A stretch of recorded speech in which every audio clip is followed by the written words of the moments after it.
Bonjour tout le monde, bienvenue sur Ciné, le péché mignon du podcast pour les passionnés de films, de productions palpitantes, de personnages, des pires purges aux plus grandes pépites. Je m'appelle Virgile et je vous présente mes deux acolytes, Quentin Salut. et Melchior. Hello. Avant de commencer, une petite question ciné, quel est votre Disney préféré ? Moi je crois que c'est Merlin l'Enchanteur. Oh, très bon choix ça. Moi c'est Alice au Pays des Merveilles. Ouais, classique. Il est Moi incroyable. c'est Hercule. Oh, Hercule. Aucun lien.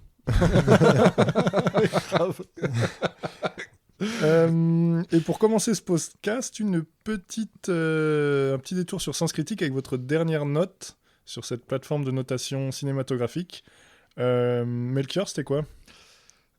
Comme vous le savez, les gars, cette année, je dois regarder 100 films. C'est ce que c'est le défi que je me suis imposé. En gros, des films que j'ai toujours voulu voir sur les dernières années, que j'ai jamais pris le temps de regarder. Et je me suis retrouvé dans un cycle un petit peu de films dérangeants, immoraux.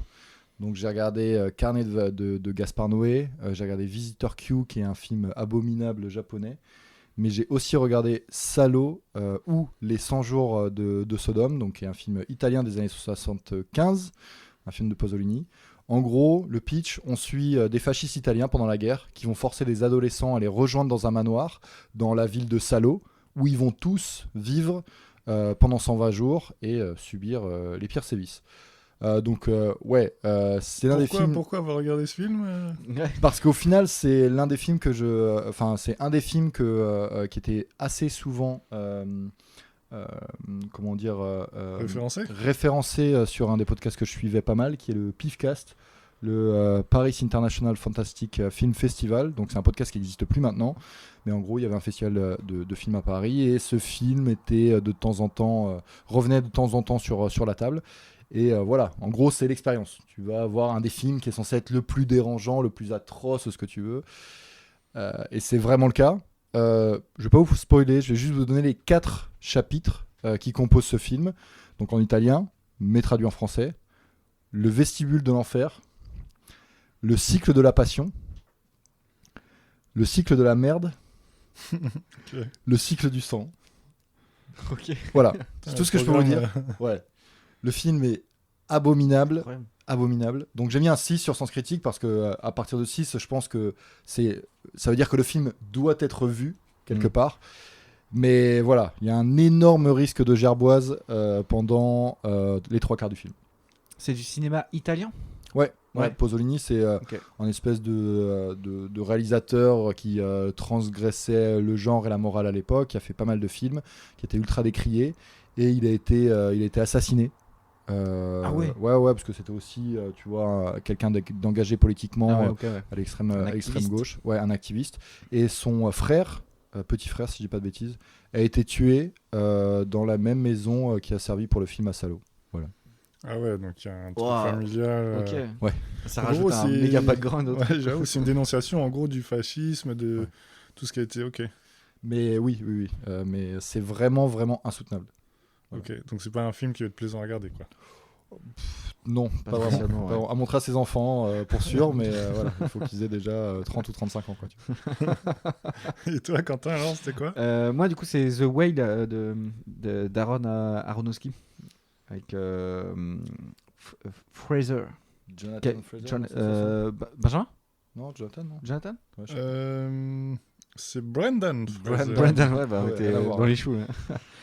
Ouais, donc il a eu 3 Oscars. Ce film-là, je rattrape mon retard parce que il est sorti en 2022 et je l'avais pas encore regardé. Et ouais, très très très cool. Ouais, je l'avais vu. C'est un huis clos en fin de compte. C'est clairement un huis clos et toi qui adores ça, voilà, que ça a dû te plaire. Ouais. Mais oui, c'est un huis clos un peu forcé parce que le mec est énorme et il peut pas trop sortir de chez lui. Et puis dans tous les cas, lui il se trouve trop repoussant pour être vu, donc il veut pas sortir non plus. C'est ça.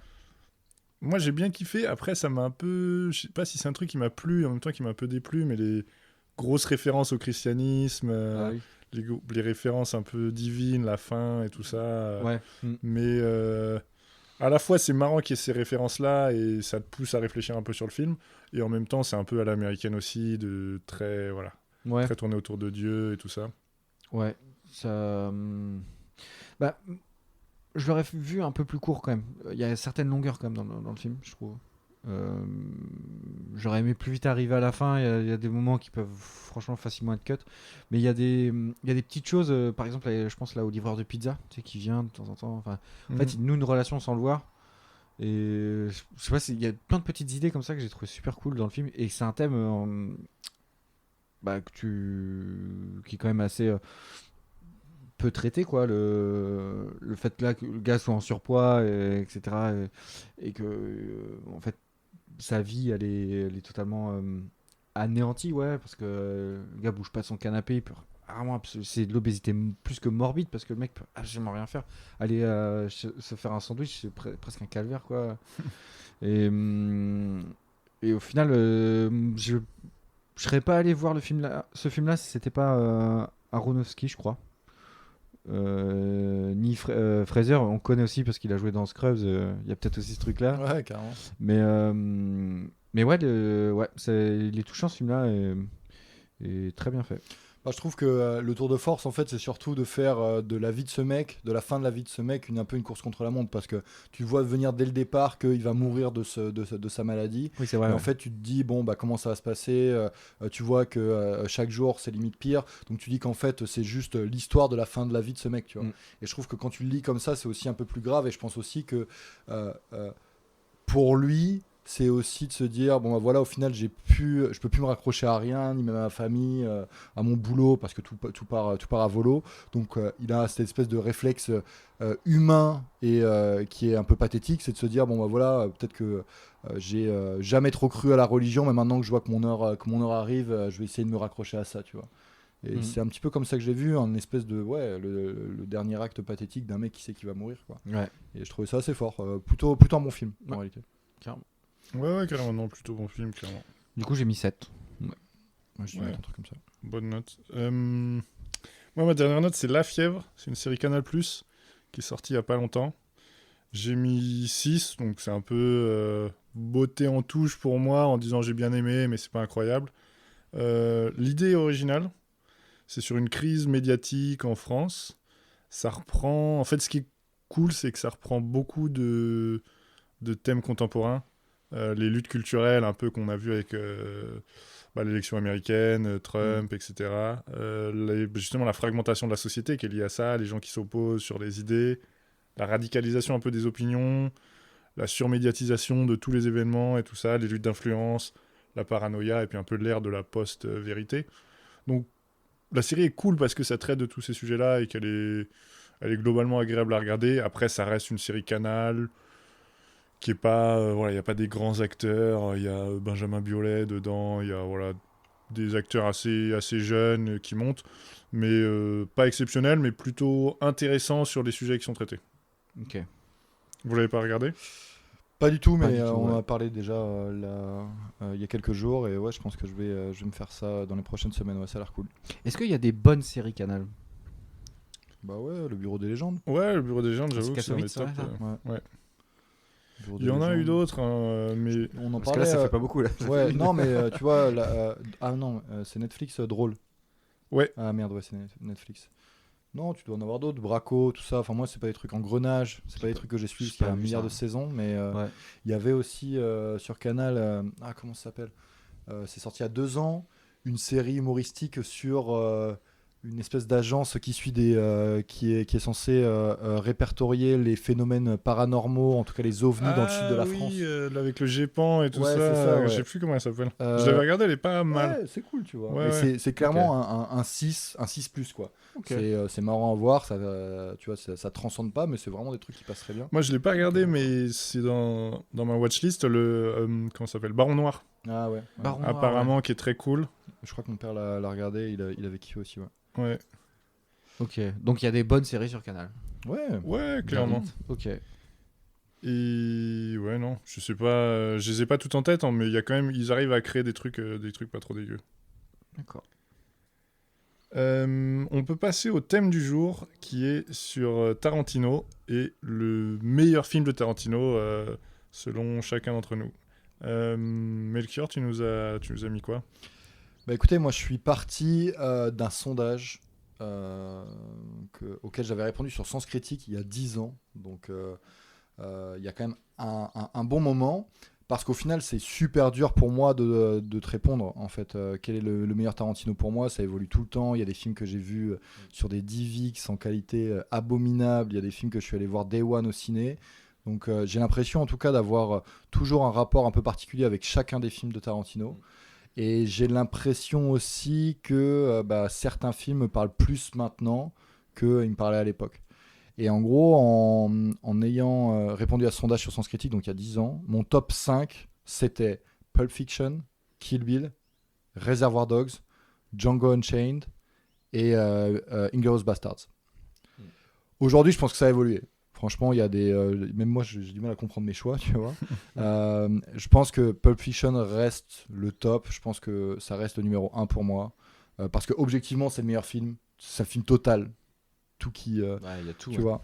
J'ai l'impression que, pour moi, Pulp Fiction, c'est un chef-d'œuvre objectif.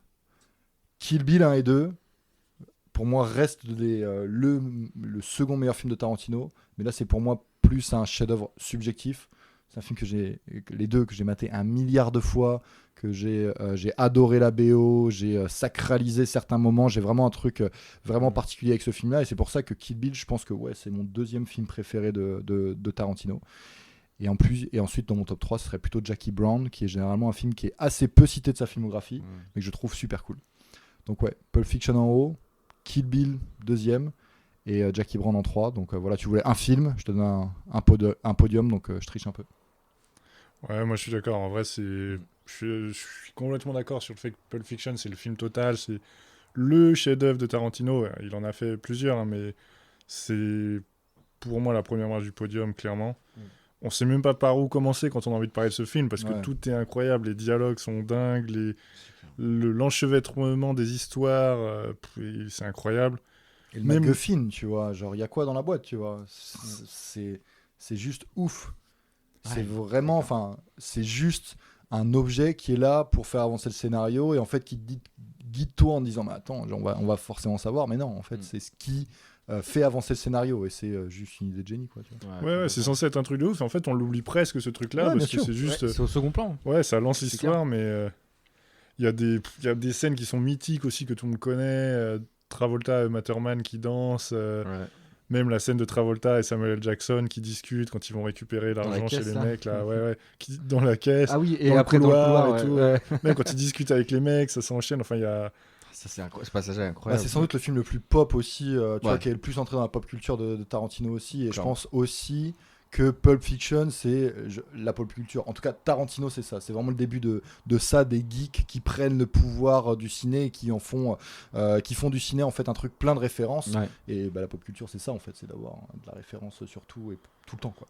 Ouais, et puis il y a la magie aussi de la réalisation de Tarantino, de la façon de construire le film, d'avancer, la densité du film, elle est incroyable en fait. Tout ce qui se passe, tout qui s'enchaîne, à la fois la profondeur des dialogues, l'action, l'humour qui peuvent arriver justement à mettre, à caser en fait dans ces scènes-là, c'est dingue, et c'est surprenant. Enfin, il y a tout pour en faire un chef-d'œuvre. Ouais, complètement. Il y a de l'absurde aussi, mine de rien, dans Pulp Fiction. Ouais, dans les dialogues, dans c'est un fait, quoi. Il y a un truc qui, en fait, je réfléchissais à ça, mais en gros, la force de Tarantino, c'est de réussir à te faire croire qu'il y a vraiment des mecs dans le monde qui ont cette life. Alors que c'est genre, tout est trop. Les mecs, ils ont une vie de ouf. Normalement, toi, tu dois être méga stressé parce que t'as des tueurs à gages qui sont derrière toi ou tu vas aller tuer des mecs. Oui. En fait, les mecs sont méga chill, tu vois. Ils sont méga chill pour aller pour faire ce genre de truc là et ils sont ultra stylés aussi. Et ouais, non, et au final, ça te peint un tableau qui est juste incroyable. Ouais, et puis en vrai, ce qui a été un peu la marque de Tarantino aussi, c'est arriver à ce bon équilibre entre l'humour et la violence. Ou par exemple, quand justement il y a Travolta et l'autre mec qui font leur discours, ils butent les mecs, il y a un gars qui est planqué dans les chiottes ou dans la salle de bain qui sort, qui leur tire dessus, eux ils ont rien, et ils se regardent l'un et l'autre en mode ouais, trop bizarre, tu vois, on a rien, pas une balle nous a touché, et ensuite boum boum boum, ils dégomment le mec, ils emmènent leur autre pote avec eux qui était là, et au final je sais plus comment, ils meurent dans la bagnole, ils se tirent dessus tout seuls, pareil, eux ils sont là genre oh merde, non, va falloir nettoyer la bagnole. C'est Travolta qui le bute sans faire exprès. Ah oui, mais c'est dans la bagnole, je crois. Dans la bagnole, ouais. Oui. Mais oui, c'est pareil. Ils se mettent dans la merde tout seul alors qu'ils ont trop géré. Ils se mettent dans la merde tout seul parce qu'il y a un coup qui part sans le vouloir, quoi. Oui, et puis les mecs sont méga chill. En même temps, c'est trop con la scène et tu te dis genre ça donne envie de te marrer. Et en même temps, c'est méga sérieux. Tu viens de buter le mec. Quoi. Puis il y a du sang partout. Les mecs sont là genre fais chier. Ouais, Pulp Fiction, c'est le premier film qui m'a fait acheter un objet issu d'un film, enfin voilà, un goodies quoi. Je sais pas si vous avez déjà acheté un objet en rapport avec un film. Moi, j'ai acheté le portefeuille où il y a écrit Bad Motherfucker. Ouais, je me rappelle.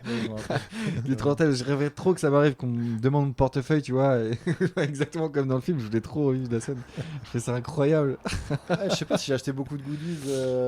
J'en ai pas acheté beaucoup, mais ça c'était le premier. Ça me chauffe de plus en plus maintenant, tu vois, mais à l'époque, j'avais pas trop de. Non, je crois que j'étais plus influencé au niveau des fringues. Enfin, moi, j'étais plus influencé par genre le sport que par les films, en fait. Ouais, ok. Même, tu vois, je préférais, je sais pas, m'acheter des accessoires un peu plus sportifs, plus que des trucs en rapport avec les films. Les films, mais j'ai rien qui me vient en tête. T'as quelque chose, hein? Si, moi j'ai des gants de conduite comme dans Drive. Ça c'est trop stylé. Ouais, et c'était vraiment, c'est des trucs quali. En plus, j'avais regardé la marque et tout, j'avais cherché le bazar. C'est des trucs faits en Angleterre et tout. En cuir et tout. En vrai, ils sont stylés et je les ai toujours, ils tiennent trop bien. Tu m'étonnes. Donc, mais je crois que je me suis déjà laissé influencer par des styles que je kiffe, des trucs. Tu vois, tu vois un acteur dans un film que tu kiffes.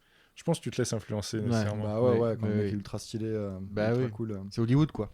C'est ça. Mais en gros, si vous voulez, ce que j'ai l'impression aussi avec le cinéma de Tarantino, un peu plus au global, j'ai l'impression que c'est GTA, tu vois. Enfin, c'est vraiment, pour moi, ce que ça représentait, c'est vraiment le mec qui arrivait dans l'industrie et qui disait, bah écoute, le cinéma, il y a des règles.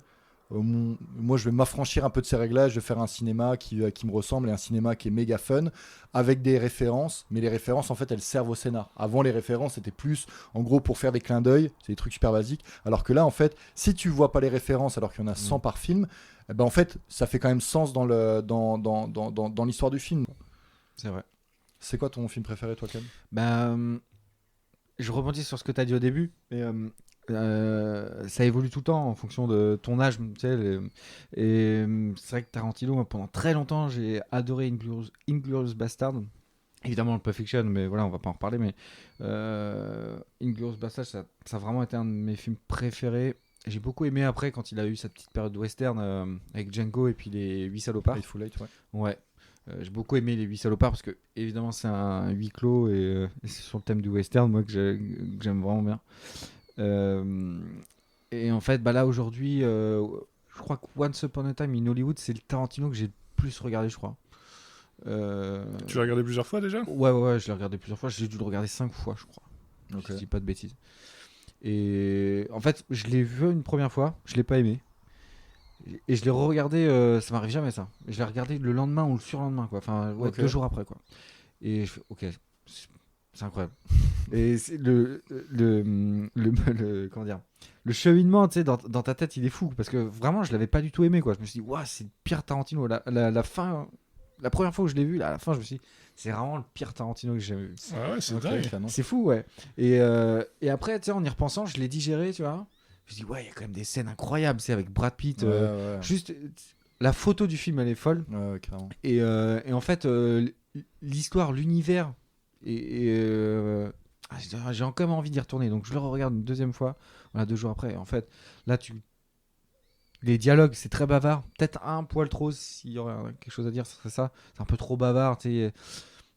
Mais l'univers années 70, voilà, d'Hollywood, et puis Brad Pitt, le duo Brad Pitt et DiCaprio, il est. Non, puis il y a une l'histoire que ça suive, enfin le fait que ça suive. L'histoire de, comment elle s'appelle, Sharon Tate. Oui, Sharon Tate, ouais. Avec assassiné par Manson. Manson, ouais. C'est trop une putain de bonne idée. Et grave, de mettre ça en. Ouais, complètement. En fait, les 20 dernières minutes du film, je les trouve incroyables. Dans un podcast, on en parlait de ça. Quel film tu peux regarder comme ça, des petits passages de 5-20 minutes. La fin de Once Upon a Time in Hollywood, c'est le genre de truc que je me fais de temps en temps, tu vois. Le dernier quart d'heure, là. Brad Pitt, il suit un joint trempé dans l'acide, avec une feuille trempée dans l'acide, là, tu vois. Il va prendre son lien, je te fais, c'est trop bien, il a l'air de faire chaud. Et le mec, c'est la meilleure promenade, tu vois. Grave. Il revient chez lui. Ouais, des mecs, Brad Pitt, il est ultra détente, tu vois. Genre, ouais, ok, il balance une putain de boîte de conserve tu vois, dans la tête du mec, son chien, il mord le bras et tout. Il y a une scène de baston qui est très courte, très efficace, mais c'est incroyable ça. Ce passage-là, il est fou, je trouve. Ouais, carrément. C'est l'une des meilleures scènes. C'est le Tarantino qui est le plus contemplatif en fait, même si c'est pas du tout un film contemplatif, mais c'est le plus calme. Et donc c'est peut-être celui où les fans de Tarantino ils vont se dire genre en vrai beaucoup moins violent que les autres. Ouais, c'est ça. On s'ennuie un peu plus si on est fan d'action. Ouais. Alors que moi je trouve qu'on s'ennuie pas du tout, même s'il est long, je sais plus, il doit faire 2h et quelques. 30, 2h40. Ouais, mais ça reste un top film. Je le mets pas dans les meilleurs Tarantino parce que peut-être qu'il manque un peu justement ce truc où il y a 0 temps mort dans les Tarantino. Et celui-là, on a un petit peu plus. Ouais, le rythme est un peu différent des autres, je trouve. Mais en fait, il emprunte à plein de genres différents. Tu vois, là, il y a un truc qui me vient en tête. Quand Brad Pitt, il arrive voir le grand-père là, dans le repère de Charles Manson. Là, c'est un quart d'heure, 20 minutes. C'est du western, en fait. Tu vois, il passe devant des mecs. Enfin, alors, c'est les hippies. Ils sont dans leur cabane, ils regardent, ok, il va parler au mec, la tension elle monte, mais ce qui est ouf, c'est qu'il se passe rien en vrai. Il se passe rien. Au début, je trouvais ça, tu sais, genre, tu restes un peu sur ta faim, mais en fait, c'est trop stylé. Mais ouais, c'est incroyable. Et au final, il revient à sa caisse, le pneu il est crevé, tu vois. Vas-y, ça fait chier, tu vois. Genre, comme un gros loser, moi, tu vois, j'aurais changé ma route, tu sais, ça tout. Non, tu vois, Brad Pitt, mon gars, le gars, il fait, ouais, c'est toi qui as crevé ma roue, bah, mon pote, tu vas la changer, tu vois. Genre, c'est trop stylé, quoi. C'est trop classe. C'est là aussi où il y a eu du génie, c'est qu'il y a un film beaucoup plus calme, mais il arrive à garder une forme de tension, à garder des petites scènes d'action, justement, à Brad Pitt qui va péter la gueule au mec. Ouais, c'est ça. Et puis le feu d'artifice à la fin avec le giga bordel. Et puis c'est toujours très chill, vraiment. Ouais. C'est lequel le Tarantino que vous aimez le moins ? C'est une bonne question. Pendant longtemps, Boulevard de la Mort, mais j'étais pas un grand fan, mais en vrai, pour l'avoir revu, il est quand même bien. Je vous sors tous les noms si vous voulez, ça vous trouvez peut-être. Reservoir Dogs, Pulp Fiction, Jackie Brown, Kill Bill 1, Kill Bill 2, Boulevard de la Mort, Inglourious Basterds, Django Unchained, The Hateful Eight et Once Upon a Time in Hollywood. Ouais, donc il n'y a même pas les vieux dedans, genre Planète Terreur les plus vieux, ouais. Ouais, je mets Boulevard de la Mort, je pense. Moi, je vais peut-être faire réagir, mais du coup, j'hésite entre Boulevard de la Mort et Kill Bill, parce que moi, Kill Bill, j'ai vraiment jamais accroché au délire. Là, je l'ai pas suivi. Intouchable. J'ai pas suivi. Ah ouais. Le 1 et le 2, j'ai pas suivi. Ok. Moi, je dirais, peut-être Death Proof, Boulevard de la Mort ou Django, je l'ai vu qu'une fois. Il est cool, Django. Ouais, je me rappelle. Il est cool. Franchement, pareil, en mode western moderne. Et puis, il me semble que c'est la première fois où il fait intervenir Christopher Waltz. Ah non, Inglourious Basterds est sorti avant. Ouais, il est sorti en 2009. Mais c'est pareil, c'est des acteurs qui te tiennent un film, en fait. DiCaprio, pareil, il te tient des scènes à lui tout seul. C'est clair. En fait, quand je parle de Django Unchained, je vois beaucoup plus les scènes de Jamie Foxx, qui m'arrivent à l'esprit, alors qu'en fait, les meilleures scènes, c'est toujours avec DiCaprio et Christopher Waltz. Avec Jamie Foxx, ce qui est cool, c'est la scène de fin, l'orgie, la tuerie dans la maison, là, mais sinon. Puis Jamie Foxx, c'est lui le fil conducteur, c'est lui qui tient aussi avec son charisme et tout, qui est très cool. Complètement. Mais les scènes de fin avec DiCaprio et tout, ça passe un niveau au-dessus. Personne n'a parlé de Reservoir Dogs pour le moment. C'est quoi votre rapport un peu avec ce film ?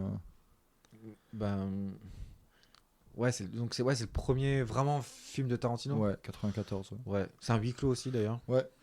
Moi je l'aime bien. C'est probablement le Tarantino que j'ai vu le moins, je pense. Ouais. Mais je l'aime bien. J'ai pas trop de relation avec ce film-là. J'ai dû le voir 2-3 fois, je crois, pas plus. Voilà, c'est un film sans prétention, je trouve.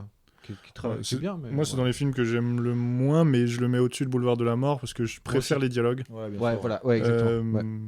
Il me tient beaucoup plus en haleine. En fait, je peux le re-regarder grâce au dialogue, sans souci, ça me fait plaisir. Et puis, il y a ce côté un peu, c'est le début de Tarantino et tu lui pardonnes plus aussi que ce soit un film moins élaboré parce que c'est le tout début et tu sens qu'il y a moins de budget.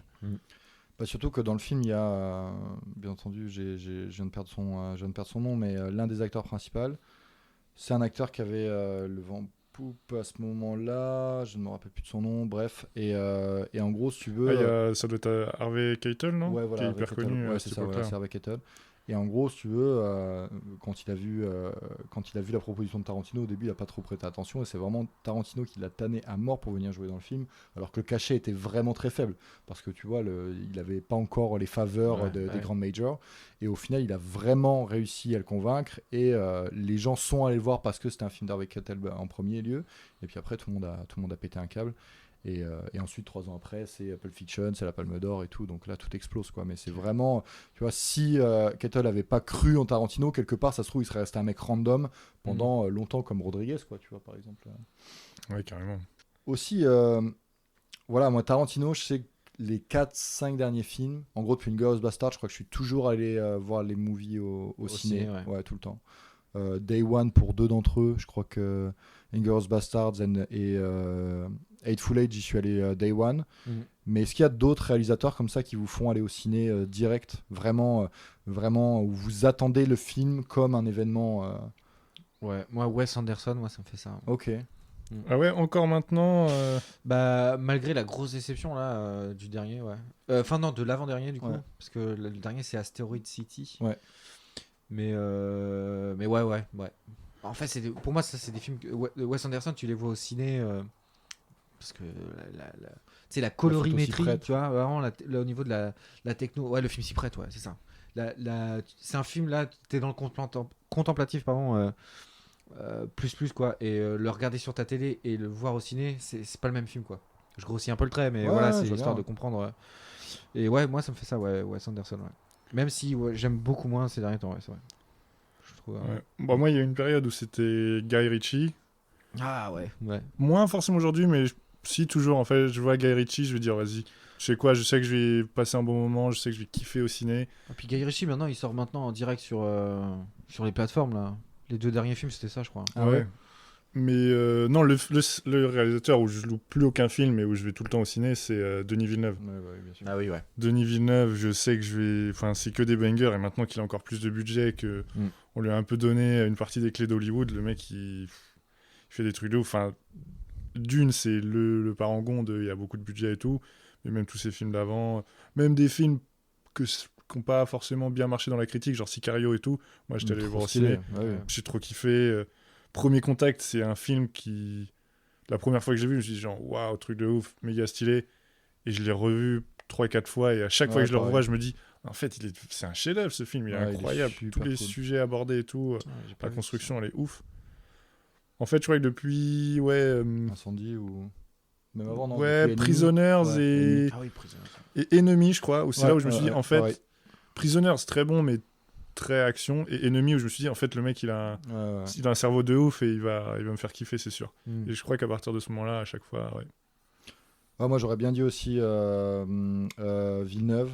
Un réalisateur aussi que je commence à vraiment apprécier, c'est Jordan Peele, le mec qui a fait Get Out, Us, parce qu'au final, j'ai vu son dernier film au ciné, Nope. Je sais pas si vous l'avez vu. Non. Ça vous dit rien? Franchement, c'est ultra stylé. C'est un espèce de... Ouais, un film de science-fiction. C'est 2 espèces de... Un frère et une sœur qui ont une exploitation en plein milieu d'une ruralité aux États-Unis. Et en gros, ils se rendent compte qu'il y a un espèce de vaisseau au-dessus de chez eux. Ok, je l'ai vu. Et en gros, il y a cette histoire-là, mais dans le même temps, il y a toute une histoire sur un enfant star qui a vécu un traumatisme dans sa vie, où il était sur un plateau de télé, où un espèce de singe domestiqué a attaqué le public et a tué des gens. Et en gros, ces 2 histoires-là, elles se mêlent entre elles pendant le film. Assez stylé. Moi, j'ai vraiment kiffé. Et donc voilà, c'est le mec qui a fait Get Out, qui est un film qui a eu, tu vois, qui a été quand même qui avait très bien marché.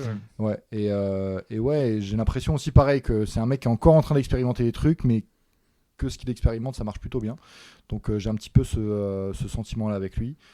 Sinon, moi, pendant longtemps, ça a été vraiment Quentin Dupieux, quoi. Dès le moment où j'ai vu Wrong, j'avais maté Rubber, j'avais pas trop kiffé. J'ai vu Wrong, j'ai fait ok, très bien. Donc je suis allé au ciné tout le temps voir les films. Mais j'ai perdu cette flamme-là depuis les derniers films que je trouve vraiment moyen. Même Yannick, très cool. Ouais, très cool. Facile. Enfin, en gros, j'ai l'impression de voir la même chose que Le Dain, que le film avec les mecs du Palmacho, là, Mandibule, où film est fait tousser. Très bien, c'est des films très bien, c'est des films d'1h05. C'est facile de faire un bon film en 1h05. Facile, tu m'entends, mais je sais pas, je perds un peu la flamme avec lui, mais pendant longtemps, ça a été vraiment un mec que je suivais. C'est un réalisateur qui coûte cher, parce que comment il est productif, tous les films qui sortent, tu vas souvent au ciné. Ouais, grave, mais c'est fini, il coûte rien en plus, donc il fait la bonne bascule, quoi. Mais... Et je reviens sur Jordan Peele, parce que bien sûr, j'ai vu Get Out, j'avais vu Us, et je viens de calculer que c'est le mec de Key & Peele, où moi je regardais tous les shows. C'est de... Vous voyez pas, il y en a plein sur YouTube maintenant. Mais c'est deux Renois métis qui font des sketchs. Et en vrai, c'est méga marrant. Enfin, c'est très très con. C'est méga basique, mais c'est très très marrant. Je connais pas du tout. Ça fait penser, c'est du format court, mais ça fait penser un peu tous les délires. Justement, on parlait des séries Canal+, en début du podcast. Moi, des séries Canal+, que je kiffe grave, c'est genre les séries très courtes, genre Bref ou Bloqué, qui me font trop marrer, surtout Bloqué qui me fait grave marrer. Et Bref qui était genre un peu pionnier dans le genre. Key & Peele, c'est dans le même délire, quoi. C'est format court, mais très bon, bien écrit, marrant. Et je vais peut-être me faire des ennemis, mais Bref, en vrai, j'ai re-regardé il y a pas longtemps. Je trouve que, je sais pas, il y a peut-être une effervescence au truc. C'est bien, mais à l'époque, j'avais l'impression que c'était vraiment un phénomène, un truc incroyable, quoi. Et quand j'ai re-regardé ça il y a pas si longtemps, je me suis dit ouais, c'est cool, mais j'ai l'impression que j'avais beaucoup plus kiffé en fait à l'époque quand ça sortait, tu vois. Ouais, je pense que c'est le premier visionnage aussi qui est très cool parce que c'était le format. C'était nouveau en plus. C'était hyper nouveau. Et puis il y avait un truc très populaire, des sujets très actuels, des trucs où les gens s'identifiaient vachement au personnage dans Bref. Ouais. Mais c'est pas si marrant. C'est pas aussi marrant que Bloqué par exemple, qui s'est inspiré de Bref. Et... c'est pas comparable, ouais, pour le coup. Mais Kian Kojandi, qu'il a sur Bref, il a été ultra précurseur parce que c'est quelque chose que tu as un style de série, une manière de tourner qui était nouvelle à l'époque, quoi. Et en ça, ouais, c'était vraiment cool. Après, c'est vraiment un phénomène, je trouve ancré dans une époque. C'était quoi, Bref, c'était 2015, un truc comme ça peut-être. Un peu moins, même 2010, non, un peu avant. Non, c'était avant, ouais. Ouais, 2012, un truc comme ça. Mais c'est vraiment un truc, c'est une capsule temporelle, quoi. J'ai l'impression que Bref, ça me donne l'impression qu'au final, les gens qui ont vu Bref, ils se sont dit ah ouais, en fait, faire du ciné ou faire de la mini-série, c'est assez simple. Assez facile, ouais. Donc au final, je répliquais ça et c'est ce qui a donné la génération, c'est quoi, des générations 2, génération 3 des youtubeurs 2012. Ouais, c'est ça, génération 2, génération 2, 3. Donc je pense en fait que c'est surtout que ça a montré à tout le monde que en fait, pour faire un truc quali et assez canon, t'as pas forcément besoin d'un méga budget ou t'as juste besoin d'avoir 2-3 idées et puis de savoir bricoler, quoi. Parce que Bref, c'est de la bricole au final. Il y a certains épisodes où il y a pas mal de monde quand ils sont dans des scènes où ils sont dans des boîtes, etc. Mais sinon, c'est juste, tu vois, une trentaine de lignes, une trentaine de one-liners que tu mets en scène et basta, en fait. Et puis c'était un montage avec beaucoup de cuts, très rapide aussi, qui a beaucoup très inspiré YouTube. Je pense que... Et juste, je fais une courte parenthèse là-dessus, mais est-ce que vous avez déjà regardé des séries comme ça, c'est très amateur, quoi, que tu trouvais sur Internet? Là, celle qui me vient, c'est Le Visiteur du Futur. Qui était faite par des frères. Je ne me souviens plus comment il s'appelle. Mais aujourd'hui, il y a un des frères qui réalise pas mal de films. Les frères des Cracks. Ça. Peut-être, ouais. Je sais pas si vous avez déjà regardé des séries comme ça, un peu qui venaient du web, qui sont passées à la télé après, parce que Le Visiteur du Futur, c'était ça sortait sur le web et après, c'était diffusé sur France 4, je crois. Et tu avais des séries après Noobs, qui est vraiment une grosse série médiévale fantastique. C'est une des plus connues. En tout cas, qui est inspiré de World of Warcraft d'ailleurs. Et voilà. Mais je sais pas si c'est pas un univers que. Ouais. Non, j'ai rien. Je sais que j'ai suivi un peu des fanfictions sur Spotify en podcast. Ouais. C'est genre, voilà, tu vois, au final des récits narrés. Ouais. Mais non, mais sinon, du coup, c'est en audio. Ouais, seulement en audio, ouais. Mais non, sur YouTube, il y a un truc, tu sais, genre j'ai un espèce de flash d'un truc que je regardais, mais j'arriverais pas à remettre la main dessus. Mais c'est pas un truc qui m'a beaucoup influencé en tout cas. Mais, je pense à ça. HeroCorp aussi. Voilà, HeroCorp, ouais. Mais HeroCorp, c'était direct télé, ouais. Simon Astier, il avait direct eu les droits pour passer à la télé. Non, je suis pas sûr. Je suis quasiment sûr qu'il y a un truc français comme ça que je matais. Ouais, je crois que c'est à la base, c'est sorti sur le web. HeroCorp, ouais. Et ouais. Et t'avais une série pareil avec Alban Lenoir sur la Seconde Guerre mondiale. J'arrive plus à me souvenir. Pareil, qui est sorti direct sur le web et qui après qui est passé à la télé. C'est souvent des trucs qui passaient sur France 4. Des trucs un peu obscurs là. Bah ouais, mais bon, à 22h. y a personne qui achetait ce genre de format aussi. Quoi. Bah non. Si, sinon il y avait le Palma Show en vrai. Moi j'ai kiffé mater, ça m'a fait marrer sur internet et après ça, au final ils ont percé, ils ont fait des trucs. Ils ont été à la télé, quelques trucs à la télé, ouais, c'est vrai. Melchior, tu nous avais préparé un petit quiz, me semble-t-il, pour la suite. Yes, absolument. Donc on parle de Tarantino depuis maintenant 2h30 à peu près. Tu vois. Et non, il y a 35 minutes exactement. L'une des choses qui caractérise Tarantino, c'est bien entendu quelque chose dont on n'a pas parlé, mais la musique. Il y a des milliers de ces sons qui sont dans ma favorite playlist sur Spotify. Mais aussi, c'est un réalisateur qui bosse très souvent avec les mêmes acteurs. Il y en a 2, 3 qui reviennent pour plus de 3 films. Est-ce que vous sauriez les trouver ? 2-3 acteurs qui reviennent pour plus de 3 films de Tarantino. Matt Damon, forcément. Bah ouais, juste 3. Pulp Fiction et les Kill Bill.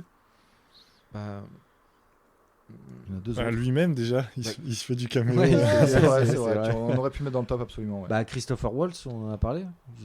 Christopher Waltz, il joue que dans 2 films. Ouais, il est pas dans... Brad Pitt pareil, Samuel L. Jackson non, il doit Samuel L. Jackson il fait 8 films, c'est le GOAT. Dans quasiment tous les films, même dans Snakes on the Plane qui est un truc obscur de Tarantino, il était déjà dedans.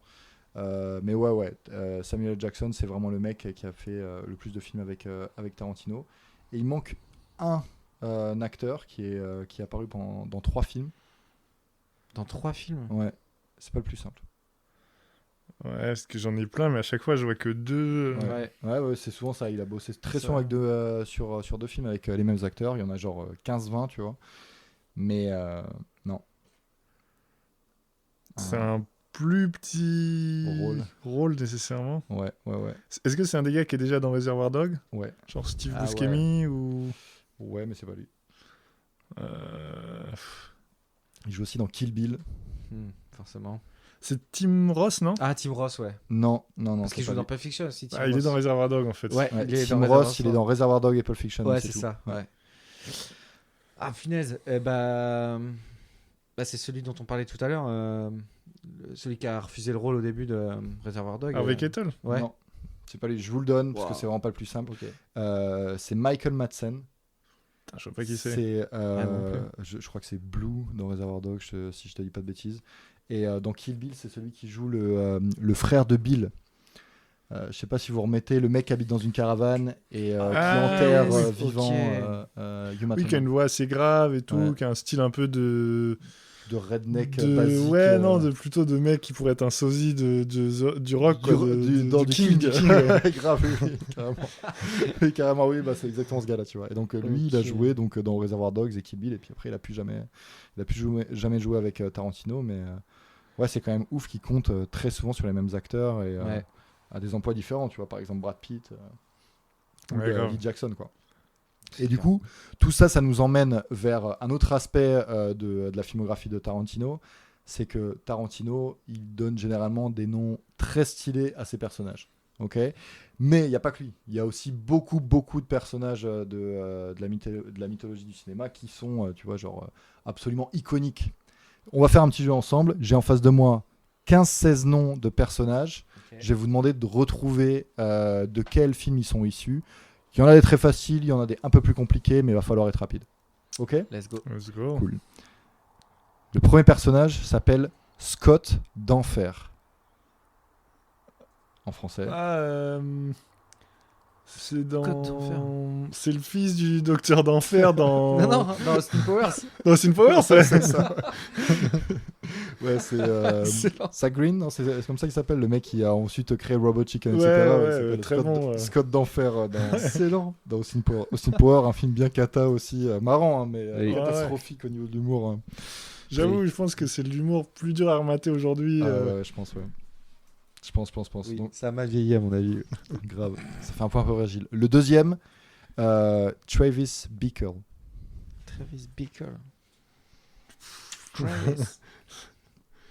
Ouais, non, franchement, j'en sais rien. Travis Bickle. Un film de. On peut avoir un petit indice, ouais. Un film humoristique? Non. Un film de Scorsese.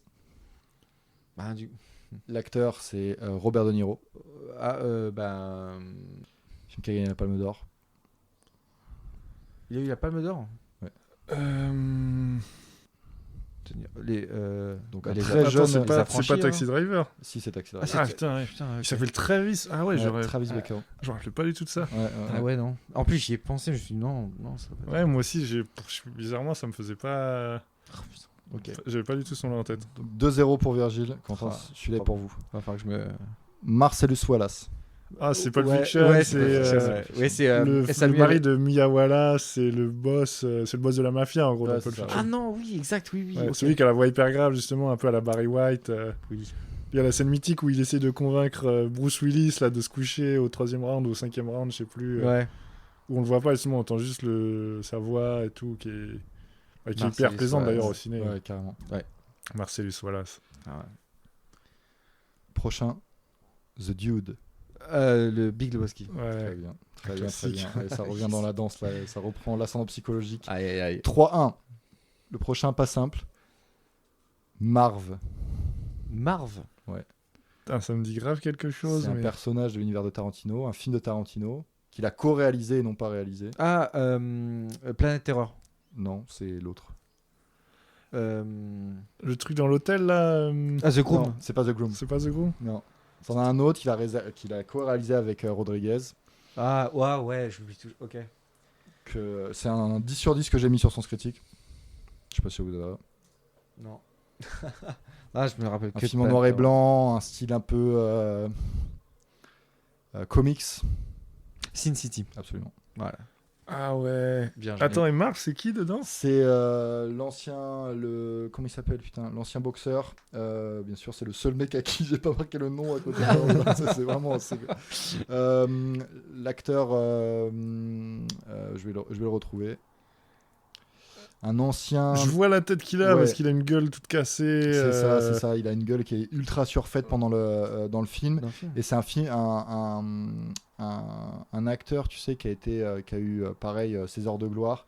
Mike Hero. Ah oui, Mike oui, Hero, oui. ouais, qui est un Oui, ancien qui a eu boxeur. aussi, ouais, qui a eu la... Des boires avec de l'alcool l'espace. et tout, Ouais, la drogue, qui a drogue, changé de alcool, ouais. visage de ouf. C'est ça, et au final, Sin City, bah, c'est l'un des films qu'il a remis un petit peu dans le bain, alors que le mec était au fond des abysses, quoi. Et il joue un personnage complètement raté qui se loue de. Bah, en fait, il est amoureux d'une prostituée, et au final, bah, il a un destin tragique. Marv, ouais. Du coup, 3-2. Ken prend un petit point, très bien ça. Par contre, t'avais dit que t'en avais 6, je crois, non? Non, j'en ai 74, mais Parfait. je vais compter. Non, j'en ai une quinzaine. Donc Ok. là, il y en a 5, c'est pour faire un peu de piquant. Là, il n'y a pas Yes. encore beaucoup de. On Parfait. est à 3-2, donc Faut du sel, là. celui-là est assez technique. Lucien Cheval. Ah, je sais. Les c'est enfants Dîner du de con. Marais. Non, le dîner de con, c'est le contrôleur fiscal. Daniel Prévost. Ouais, Cheval. Oui, monsieur C'est qui Cheval. d'appelé Cheval? Eh oui, monsieur Cheval. Tu peux m'appeler Cheval, ouais. Prochain. Ethan Hunt. Mission Impossible. Ouais, putain, je l'avais. Ah, oui, J'étais je trop l'avais pas lent, du tout, j'étais celui-là. trop lent. Ok, donc ça fait quoi? Ça fait 4 points pour Virgile. Ouais. 3 4-3, points. ouais. Ouais, 4-3, ouais. Super. Murphy Cooper. Ah, je sais, c'est Interstellar. Ouais, C'est la fille Oh, bien joué. de Matthew McConaughey. Ouais, c'est ça. Dick Avec la loi de Murphy et tout ça. Murph. Oh, incroyable. Ouais. Absolument. Ok. Ken, celui-là est pour vous. Chapeau. J'avais pour prédiction que vous alliez être un petit peu en retard. Axel Follet. Colonel Blanchet. Colonel Blanchet. Ouais. Bon, attends. Ça doit être dans la 7ème compagnie. Ouais, ça, non c'est ça. Mec, attends, si je te fuis sur la 7ème compagnie. non, mais c'est incroyable. En plus, Colonel, non. mec, en plus, un nom Ouais. français, Colonel Blanchet. Moi, j'ai dit au hasard. Ouais, je pense que c'est Star Wars. ah, je peux pas perdre là-dessus. C'est le mec qui dit Y a It's pas a moyen. trap dans Star Wars. Colonel Blanchet. Bon, 6-3, là, on est un petit peu dans le malus. Ça va bien. Il en reste 5-6. Français, là aussi. Bernard Frédéric. Alors là. En plus, tu peux pas faire plus franchouillard Ouais, c'est clair. et basique comme nom. Bernard Frédéric, c'est un film avec Franck Dubosc, ça. Alors, je vais vous donner un indice. Cette personne-là a un manager dans le film et son manager s'appelle Couscous. C'est quoi, c'est Podium? Ouais, c'est Ouais, Podium, ouais. c'est ça. En gros, Bernard Frédéric, c'est le nom de Poulvord, et Ok. son manager, qui est donc Jean-Paul Rouve, son nom c'est Couscous. N'importe quoi. tu vois, Incroyable. Ouais. Excellent. Un peu technique là aussi, Ghostface. Pourquoi ça me parle, ouais, Ghostface? Ah, ça me dit rien comme ça. Donc ça, c'est tiré d'un film d'horreur, film Ouais. d'épouvante. Scream. Eh ben, c'est Scream. Ah, C'est ouais. comme ça que s'appelle en fait le tueur dans Scream. Ouais. Ghostface. Ah ouais, en même temps, ça fait sens. Ouais. Question de rapidité. Kenneth Park. De la à redécouvrir. Ah, bien sûr. De la promo de 2004. Très bien. Donc là, on est, ça commence à se resserrer. Là, au final, Attends, Virgile, je crois qu'on est 7 points. Ken, 1, 2, 3, 4, 5. 7, 5. 7-5. Truman Burbank. Ah bah Truman Show. Ouais, absolument. Oh, il y a- Ouais, il est- j'avoue, Ah, je non, sais c'est ce que j'allais dire, mais J'aime pas hier. je suis moins rapide sur les trucs de rapidité. Il me laisse 7-6. revenir. Hein, il me laisse revenir. 7-6. C'est bon ça. Zeke Pléchette. Ah, c'est bien sûr, c'est MacGruber. C'est MacGruber. punaise, Dick Fléchette. j'y étais pas du tout. Un des tueurs de ma ouais. Ouais, c'est un des. Incroyable. Ok, donc là, donc il y a quoi? Il y a 9-7. Ouais. Bien entendu, c'est la dernière question et là, c'est Ok. qui tout double. Donc la prochaine question, elle vaut 1000 points. Ok. À la marche bonne pour heure. vous. Donc tous tes efforts. Ça sert à rien. Ça, d'accord, c'est le golden score. Ouais. Alors du coup, je vais vous demander de me citer un film où le personnage s'appelle François Pignon. Bah le dîner de con. Très bien. Super. Ouais, mais non, mais c'est Mais on l'a ça, déjà ça se dit. joue à la rapidité en Ouais. plus. C'est Ouais, vrai. ouais. Et non, c'est vous le grand gagnant, Ken, sur un run de 3 Écurie. Ah, je suis écurie. victoires sur la fin. Je suis Vous êtes écurie. le meilleur. Non, Virgile, François je trouvais votre niveau lamentable.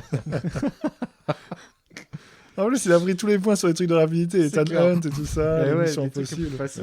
Ouais. Ouais, je me suis fait voler sur la 7ème compagnie. Je le dis jamais. Justement, tu méritais pas de gagner. Ouais, c'est clair. Petit thème suivant pour terminer, c'est un match, c'est-à-dire un film sur lequel on n'est pas d'accord, on a mis des notes opposées sur Sens Critique.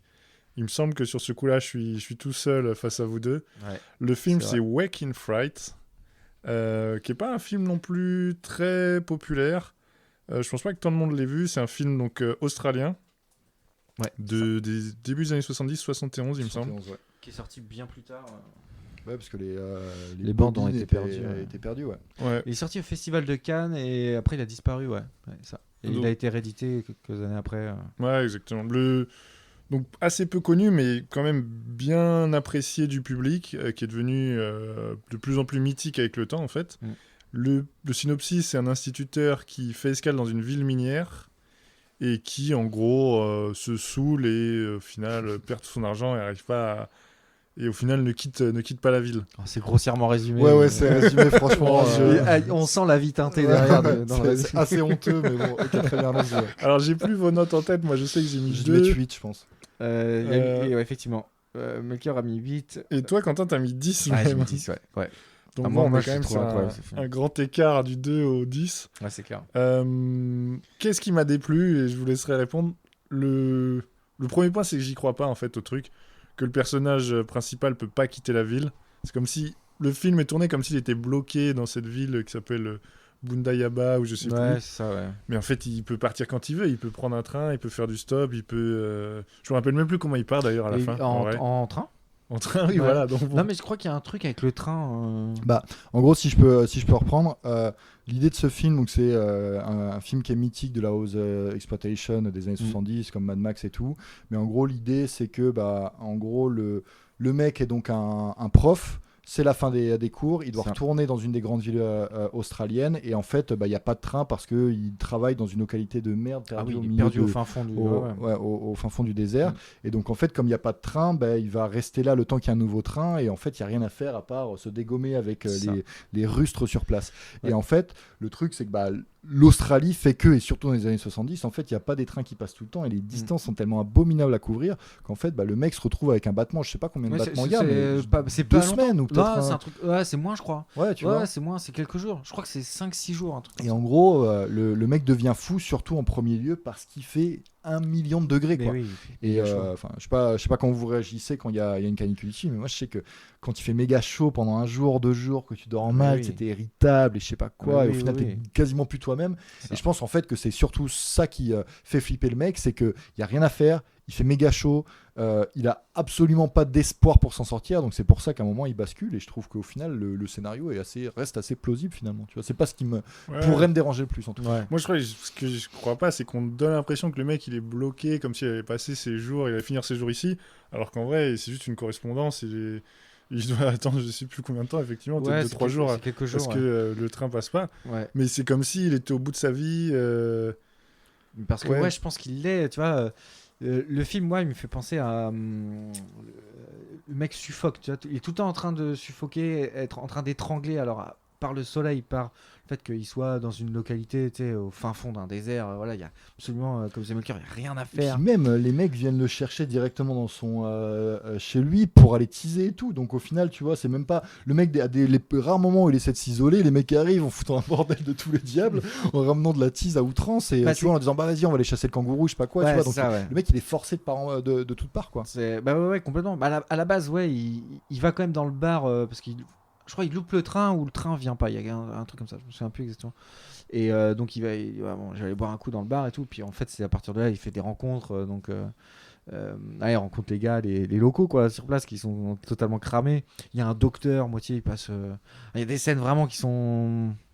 C'est ça, complètement. C'est juste que je crois pas au fait que. Bah ouais, il va boire un coup, et puis après, les mecs, quand ils viennent chez lui pour qu'il aille boire un coup, ils pourraient dire non, en fait. T'as l'impression que c'est une souffrance pour lui, mais en même temps, il dit jamais non, il dit toujours oui, il avance dans l'histoire. Mais... En fait, c'est comme si le personnage est pris dans une sorte de spirale, tu vois. Il peut pas s'en sortir. Et Enfin, moi, il me fait vraiment cet effet-là, ce film-là. Où, Je viens de vérifier le passage, en tout cas, entre les deux trains, c'est 5 jours. Donc, c'est ça. Il reste 5 jours à quai, quoi. Ouais. Donc, il a 5 jours à tuer. Alors, il pourrait rester dans sa chambre d'hôtel à rien foutre pendant 5 jours, mais personne fait ça, tu vois. Donc, tu es obligé de sortir, mais il n'y a rien à faire. C'est un village. Je sais pas si tu te rappelles. Je crois que tu vois l'image Tibunda, ouais, c'est ça. Tabunda, un truc comme ça. En gros, ce que je regardais, c'est plein de. En fait, en gros, t'as une voie de chemin de fer qui est la plus longue ligne droite au monde, qui fait genre 500 km. Ouais. Et en gros, sur ces 500 km, t'as les villes, les vraies villes, elles sont espacées par 50-70 bornes. Okay. Mais entre ça, t'as des checkpoints. En gros, c'est des mini-villes où t'as entre 10 et 100 habitants qui y vivent. Et c'est un de ces checkpoints-là, tu vois. Donc, oui, en gros, il y a 10 maisons, 20 maisons. Le seul endroit où il y a un ventilateur, c'est le bar. Donc, le mec se rend dans le bar et puis après, ça part, quoi, tu vois. Moi, ce que j'aime bien, c'est que le film, il remet aussi la nature un peu au centre de tout, quoi. Où tu pourrais te dire, il peut aller au village d'après, tout ça, mais c'est impossible, tu vois. C'est trop loin, il fait beaucoup trop chaud, tu vois. Le désert, il est trop. Ouais, c'est ça, le désert est bien trop hostile. Tu vois, pas de route. La seule chose qu'il y a, c'est la voie ferrée, finalement. C'est ça, ouais, parce que je suis en train de penser, c'est vrai qu'on voit jamais de voiture, on voit jamais de. Seulement quand ils prennent. Ils ont un pick-up, ouais. Il y a des voitures. Justement, moi, c'est un truc qui me dit que le mec aurait pu faire du stop ou trouver un mec ou. Je crois pas qu'il y ait de route ou de. Je pense que j'ai juste les. C'est juste hyper isolé, quoi. Ouais. Après, ça reste du cinéma aussi. Oui, exactement. Mais c'est peut-être que je connais peu l'Australie, que je me rends pas compte de à quel point effectivement le mec se retrouve bloqué, mais j'y ai pas cru. Après, je suis d'accord que le film est très bien fait sur l'atmosphère hyper pesante. Ouais, c'est ça. Mais je pense que c'est ça qui m'a dérangé aussi. J'ai senti le truc pesant de bout en bout. Et ouais, j'avais du mal à adhérer à ce projet, en fait. Ouais. Moi, je trouve que c'est vraiment ça le plus fort, c'est l'atmosphère, en fait. C'est l'atmosphère, le mec, au moment où il se réveille, il est parti dans une espèce de tornade. Il se réveille 2 ou 3 fois dans le film. Il est par terre dans un bordel assourdissant chez lui. Ouais. Et en fait, dès que les 2 autres mecs se réveillent, le docteur et l'autre gars, c'est déjà foutu, quoi. Tu vois, les mecs, ils se réveillent avec une envie de teaser, de tout casser. Et ça tous les jours, quoi. Et t'as l'impression que il va jamais s'en sortir. Ouais. Ah ouais, c'est. Et il y a. Soit dit en passant, c'est le seul film qui me donne autant envie de boire des bières, quoi. Je crois qu'il n'y a pas une scène où il n'y a pas une bière d'ailleurs à l'écran. C'est vrai qu'il fait tellement chaud, tu vois les mecs transpirer et les bières sont bien fraîches. Donc, ouais, c'est ça. Et d'ailleurs, pour faire un parallèle avec Tarantino, j'avais vu au cinéma Django. Donc c'est au tout début, tu sais, où il sert des petites bières, tu sais, avec des petites raquettes là. Je me souviens quand j'ai vu au cinéma, le film a commencé depuis 20 minutes, ça donne tellement envie de la prendre cette bière là. C'est vrai que ça marche encore mieux qu'une pub. Ah mais ouais. Carrément. Mais ouais. Ok, bon, en tous les cas, moi je serais curieux de le re-regarder. Re-regarde-le. pour me refaire une opinion, mais honnêtement, le film est tellement pesant que je pense que j'arriverai pas à le kiffer. Ouais, je peux comprendre. C'est un très bon film. Merci à tous en tout cas de nous avoir suivis et puis on se retrouve pour le prochain épisode. Avec plaisir. Ciao. Salut.